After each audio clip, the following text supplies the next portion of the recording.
Bonjour à tous, ici Laetitia Magdelaine du site L'Effet Miroir. Donc je vais répondre à cette question, c'est comment le tantra peut-il m'aider à reprendre confiance en moi? Alors, déjà il faut savoir que l'énergie, on travaille dans le tantra, on travaille notre énergie vitale qui est aussi notre énergie sexuelle. Donc ce qui est important de comprendre, c'est que l'énergie vitale, c'est quelque part c'est l'énergie, notre essence en fait de qui on est. Et cette énergie, enfin cette essence, à la base quand on est un enfant, on est nous-mêmes. On n'est pas encore dans le jugement, on n'essaie pas de mettre des masques pour paraître différent, on est nous-mêmes. Si on a envie de jouer, on joue, même s'il y a du monde. Si on a envie de chanter, on chante. On est assez naturel en fait quand on est enfant.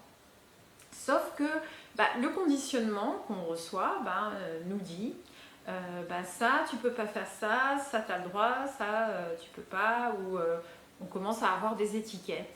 Donc par exemple, on apprend qu'il ne faut pas faire de bruit, qu'il ne faut pas prendre trop de place, que ça se fait pas, ça se fait pas, voilà, il y a plein de choses comme ça qui rentrent dans notre cerveau et qui fait que à un moment donné, on se fige et on se contracte et on s'empêche en fait de manifester notre spontanéité. On n'ose plus en fait.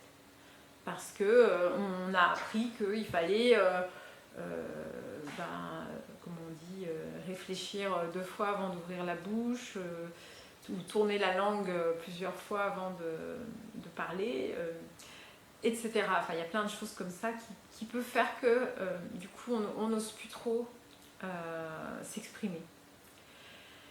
Donc l'idée c'est que quand on commence à travailler son énergie vitale, c'est notre énergie sexuelle aussi.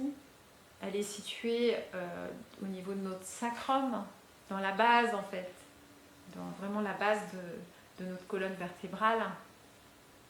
Et cette énergie-là, en fait, quand on commence à la libérer, à la faire circuler, eh bien, elle va débloquer ce qu'on appelle les chakras, puis aussi des émotions en fait qui étaient présentes.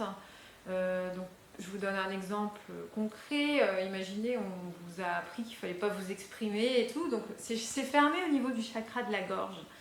Et à force de travailler l'énergie, quand cette énergie-là va vouloir monter, elle va venir taper en fait sur ce centre énergétique. Et à un moment donné, ça va faire comme, imaginez un barrage avec de l'eau, et le barrage, il a des fissures. Et à force de cogner, l'eau va peut-être à un moment donné réussir à s'infiltrer pour pénétrer à l'intérieur et peut-être faire péter ce barrage. C'est ce qui se passe à un niveau énergétique. À force de travailler, de faire des pratiques, à un moment donné, quand il y a des blocages, ça s'en va, ça finit par sauter.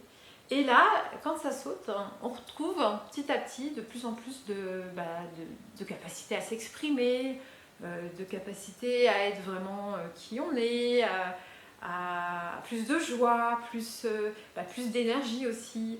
Et de fil en aiguille, on retrouve une certaine confiance sans s'en rendre compte, puisque c'est de manière progressive. Voilà. J'espère que j'ai répondu à votre question et je vous souhaite une belle journée. C'était Laetitia Magdelaine du site L'Effet Miroir.